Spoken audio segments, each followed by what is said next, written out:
नमो तस्स भगवतो अरहतो सम्मा सम्बुद्धस्स। बुद्ध और उनका धम्म, बाबा साहेब डॉक्टर अम्बेडकर द्वारा रचित कालजयी पुस्तकों के इस रचना संसार में आपका स्वागत है। आप जानते हैं कि इस समय हम लोग बाबा साहेब डॉक्टर अम्बेडकर द्वारा मूल रूप से अंग्रेजी में रचित ग्रंथ द बुद्ध एंड हिज धम्मा, इसका ये हिंदी अनुवाद आप तक पहुंचा रहे हैं। और ये जो हिंदी अनुवाद है, ये हिंदी अनुवाद डॉक्टर भदंत आनंद कौशल्यायन जी का है। तो आइए इस कड़ी में आगे बढ़ते हैं। हाँ, आपको हमेशा की तरह याद भी दिला देते हैं कि ये बुद्ध और उनका धम्म के षष्ठ कांड का चौथा भाग है। इस चौथे भाग में बाबा साहेब जिस विषय पर चर्चा कर रहे हैं वो विषय है तथागत बुद्ध के समर्थक और प्रशंसक, इनकी जीवन शैली कैसे थी और ये लोग कैसे आज बौद्ध साहित्य में किस रूप में पहचाने जाते हैं। तो उनकी पहचान को वो जो जितनी कहानियाँ उस वक्त में मिली उसी का एक सारांश रूप में सार बाबा साहेब ने यहाँ पर लिखा है। तो देखिए, इसे बाबा साहेब शीर्षक देते हैं केनीय द्वारा किया गया स्वागत। केनीय, ये जो आपण में सेल नाम का एक ब्राह्मण रहता था जो तीनों वेदों में पारंगत था। बाबा साहेब लिखते हैं कि ये सेल नाम का ब्राह्मण जो आपण में रहता था, तीनों वेदों में पारंगत था, व्याख्या सहित कर्मकांड का पंडित था। वेदों की व्याख्या करने में भी वो पंडित था। शब्द शास्त्र तथा शब्दों की व्युत्पत्ति का ज्ञाता था। जितने भी शब्द हैं, इन शब्दों की व्युत्पत्ति जो होती है, उस व्युत्पत्ति को वो पूरी तरह से विश्लेषित करने वाला था। और पांचवी विद्या इतिहास से परिचित था। और पांचवी विद्या इतिहास से वो परिचित भी था। वह व्याकरण जानता था, मतलब भाषा में भी पारंगत था, और लोकायत शास्त्र भी जानता था तथा महापुरुष लक्षणों की भी जानकारी रखता था। वह 300 तरुण ब्राह्मणों को वेद मंत्र सिखाता था। आचार्य भी था वेदों का और वेद मंत्र सिखाता भी था। अग्नि पूजक केनीय ब्राह्मण इस सेल ब्राह्मण को मानने वाला था। अग्नि पूजक था एक केनीय ब्राह्मण। तो ये केनीय जो था वो सेल ब्राह्मण को मानने वाला था, उसका बड़ा आदर सत्कार करता था। तो अपने 300 शिष्यों के साथ जब वो पहुंचा कि सभी अग्नि पूजक भिन्न भिन्न कार्यों में व्यस्त है और स्वयं केनीय पृथक पृथक खाने बना रहा है। क्या बात है कि अपने 300 शिष्यों के साथ जब वो वहां पहुंचा तो उसने देखा कि सभी अग्निपूजक भिन्न भिन्न कार्यों में व्यस्त हैं और वो स्वयं केनीय स्वयं जो था वो पृथक पृथक खाने बना रहा था। तो ये देखा तो सेल ब्राह्मण केनीय से कहने लगा, ये सब क्या है? सेल ब्राह्मण के समझ में ये बात आ नहीं रही थी। शायद असमंजस भी था और कुछ परेशानी भी रही होगी कि बाकी सब जो है वो अग्नि पूजक जो है वो भिन्न भिन्न कार्यों में व्यस्त है और ये जो केनीय जो है, ये केनीय भिन्न भिन्न प्रकार का खाना बना रहा है।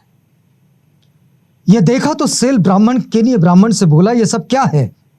क्या कोई बारात जमाई आ जाने को है?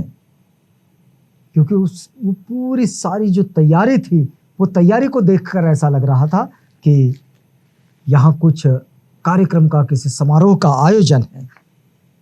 तो कहते हैं कि क्या कोई बारात जमाई जाने को है या कोई यज्ञ रचा है अथवा इसके सब राज कर्मचारियों के साथ मगध नरेश बिम्बिसार को ही कल के दिन भोजन के लिए निमंत्रित किया है। कि क्या राजा बिम्बिसार को निमंत्रित किया है या फिर कोई समारोह है या फिर और कुछ रखा है, कोई यज्ञ रचा है। तो केनी कहता है, सेल, ये कोई बारात भी नहीं जिमाई जा रही है और न ही उन्होंने सभी राज कर्मचारियों सहित मगध नरेश बिंबिसार को निमंत्रित किया है, लेकिन मैंने एक बड़ा यज्ञ रचा है। श्रमण गौतम 1250 भिक्षुओं के साथ चारिका करते करते आपण पधारे। कीनीय ब्राह्मण कहता है कि नहीं, ऐसा कोई कार्यक्रम तो नहीं है, कोई बारात जिमाई भी नहीं जा रही है, लेकिन मैंने न तो राजा को यहां बुलाया है या फिर न ही मैंने कोई यज्ञ का आयोजन किया है, लेकिन श्रमण गौतम 1250 भिक्षुओं के साथ चारिका करते करते आपण पधारे। तथागत बुद्ध आए हुए हैं, आपण पधारे हुए हैं। 1250 भिक्षुओं का एक बड़ा संघ उनके साथ है। श्रमण गौतम के बारे में यह कीर्ति शब्द सुना कि वे अरहत है, सम्यक संबुद्ध है। मैंने कल उन्हीं को अपने भिक्षु संघ सहित यहां भोजन के लिए निमंत्रित किया है। ये जो तैयारी हो रही है, ये सब उन्हीं के लिए है। केनीय ब्राह्मण कहता है कि सेल, ऐसा कोई खास कार्यक्रम तो नहीं है, लेकिन तथागत आ रहे हैं और उन्हें मैंने ही बुलाया है।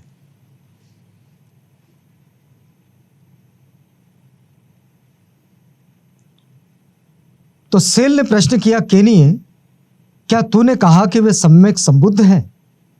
तो उसने कहा, हां, मैंने ये कहा है कि वे सम्यक संबुद्ध हैं। सेल के मन में यह प्रश्न था, क्या तूने सचमुच कहा कि वे सम्यक संबुद्ध हैं?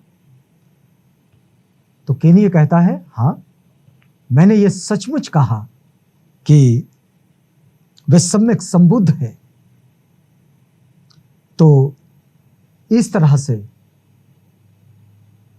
तथागत के स्वागत में उनके प्रशंसक और उनके समर्थक जुट जाते थे, और फिर चाहे कितना भी बड़ा व्यक्ति क्यों ना हो, वे अपने इस आदर आतिथ्य के कार्य से बिल्कुल नहीं चूकते। अब एक छोटा और शीर्षक बाबा साहेब लिखते हैं यहां, तथागत की राजा प्रसेनजित द्वारा की गई स्तुति। राजा प्रसेनजित ने जो तथागत बुद्ध की स्तुति की, वो कैसी थी?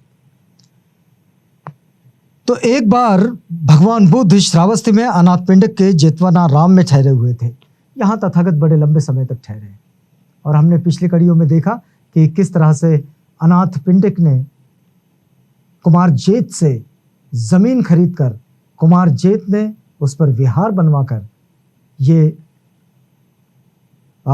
जमीन खरीद ली। और जब जेत को ये पता चला कि भाई ये काम भिक्षु संघ के लिए किया जा रहा है, तो जेत ने वो जमीन तो दे दी, और उस पर जितना धन था वो सब खर्च करके अनाथपिंडक और जेत ने मिलकर वो पूरे विहार का निर्माण किया, और फिर उसे भिक्षु संघ को दान दे दिया। यही वो विहार है जिसको अनाथपिंडक का जेतवनाराम कहते हैं। बड़ा लंबा सा नाम है, लेकिन बौद्ध साहित्य में बड़ा ही प्रचलित नाम है, और बौद्ध संस्कृति में बड़ा आदर का नाम है, बड़े सम्मान का नाम है। तो यहाँ तथागत रुके हुए थे, बड़े लंबे समय तक रुके हुए। तो देखिए कि उस समय कौशल नरेश प्रसेनजित उस बनावटी युद्ध से लौटे ही थे जिसमें वे विजयी हुए थे। बनावटी युद्ध आज भी होते हैं। युद्ध का जो अभ्यास किया जाता है, तो युद्ध जैसा ही क्षेत्र बनाया जाता है और सैनिक उसमें अभ्यास करते हैं। तो राजा प्रसेनजित उस बनावटी युद्ध से लौटे ही थे और उसमें वे विजयी हुए थे। उद्यान में पहुंचकर वे उधर घूम गए। जहां तक रथ से जाया जा सकता था वे रथ से गए, और जहां आगे जाकर रथ से उतरना पड़ता था वहां उतरकर पैदल पहुंच गए। तो इस तरह से वे तथागत बुद्ध से मिलने पहुंचे। अब उस समय कुछ भिक्षु खुले में चहलकदमी कर रहे थे। जिस समय कौशल नरेश प्रसेनजित जेतवनाराम पहुंचे तो कुछ भिक्षु चहलकदमी कर रहे थे। कौशल नरेश प्रसेनजित उनके पास गया और कहा, भंते, इस समय तथागत भगवान अरहत सम्यक संबुद्ध किस जगह विराजमान है? मैं उनके दर्शन करना चाहता हूं। राजा भी इतनी ही विनम्रता के साथ तथागत बुद्ध के पास जाता है और वो भिक्षु संघ से कहता है कि तथागत बुद्ध इस समय कहाँ मिलेंगे, जो अरहत है, सम्यक संबुद्ध है, वे कहाँ मिलेंगे। मैं उन्हें अभिवादन करना चाहता हूँ, उनसे मिलना चाहता हूँ, उनके दर्शन करना चाहता हूँ। तो भिक्षु संघ ने कहा, महाराज वे वहाँ हैं, द्वार बंद है, बिना घबराए आप धीरे से वहाँ चले जाएं, बिना घबराए चले जाएं, बरामदे में प्रवेश करें, खांसे और दरवाजे की कुंडी खटखटाएं, तथागत तुम्हारे लिए दरवाजा खोल देंगे। तथागत अपनी दूसरी कुटिया में थे और वहाँ भिक्षु संघ ने कहा कि वहाँ जाए, जो दरवाज़ा बंद है वहीं पर है तथागत, वहाँ जाए, दरवाज़ा खटखटाए और उनसे मिल ले। तब कौशल नरेश प्रसेनजीत जैसा बताया गया था उसी प्रकार वहाँ पहुँचा, खांसा और दरवाजे की कुंडी खटखटाई, तथागत ने दरवाज़ा खोल दिया। तथागत ने दरवाज़ा खोल दिया और इसके स्वागत में वो खड़े हो गए। तथागत ने दरवाज़ा खोलकर इसका स्वागत किया, आने को कहा। तब प्रसेनजीत ने तथागत की गंधकूटी में प्रवेश किया और तथागत के चरणों पर अपना सिर रखा। ये राजा प्रसेनजीत कर रहे हैं, क्या कर रहे हैं कि गंधकूटी में प्रवेश कर तथागत के चरणों पर अपना सिर रखा, उन चरणों को चूमा और हाथ से स्पर्श किया और अपने आगमन की सूचना दी। भगवान, मैं कौशल नरेश प्रसेनजीत हूं। राजा प्रसेनजीत कहते हैं, भगवान मैं कौशल नरेश प्रसेनजीत हूं। और राजा किसकी बात सुनकर आए थे? जो लोग आपस में चर्चा कर रहे थे। तथागत बुद्ध ने पूछा, लेकिन महाराज इस शरीर में ऐसी क्या विशेषता है कि आप इस शरीर के प्रति इतना भक्ति भाव प्रदर्शित कर रहे हैं? वो क्या बात है कि आप इतना भक्ति भाव प्रदर्शित कर रहे हो? उसके लिए क्या कारण है? तो राजा प्रसेनजीत तो मौन रहे, लेकिन राजा प्रसेनजीत ने ये जो तथागत बुद्ध की स्तुति की, ये स्तुति आज भी बौद्ध साहित्य में अमर हो गई है। अब यहाँ हम लोग रुकते हैं इस वादे के साथ कि कल आपसे पुनः मिलेंगे जब हम इसी प्रक्रिया में आगे बढ़ेंगे। तो तब तक के लिए हमें इजाज़त दीजिएगा।